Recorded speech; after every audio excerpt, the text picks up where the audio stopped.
السلام علیکم ورحمۃ اللہ وبرکاتہ۔ امید ہے کہ سب ساتھی خیریت سے ہوں گے۔ تمام جو میرے توحیدی بھائی ہیں ان کو میری طرف سے عید مبارک۔ جنہوں نے رمضان شریف کے روزے رکھے، رمضان شریف کے اندر اللہ تبارک و تعالیٰ کے بتائے ہوئے طریقوں پر عمل کیا، اور اللہ پاک نے یہ ہمیں تحفہ دیا عید والا۔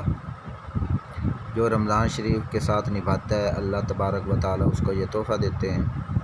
جنہوں نے رمضان شریف کے روزے نہیں رکھے، جان بوجھ کر چھوڑے، وہ اس کو عید کو اپنی عید نہ سمجھیں، اور جنہوں نے روزے رکھے اللہ کے ساتھ اپنی پکی یاری کی، کیونکہ اللہ پاک فرماتے ہیں جو رمضان شریف کے روزے رکھتا ہے وہ میرے ساتھ یاری پکی کرتا ہے۔ تو جنہوں نے اللہ تعالیٰ کے ساتھ اپنی یاری پکی کی تو ان کو میری طرف سے عید مبارک۔ تمام موحد لوگوں کو، خصوصاً مرکزی اشاعت التوحید و سنت والوں کو اللہ پاک آپ سب کا حامی و ناصر ہو۔ والسلام۔ مجھے اپنی دعاؤں میں یاد رکھیں۔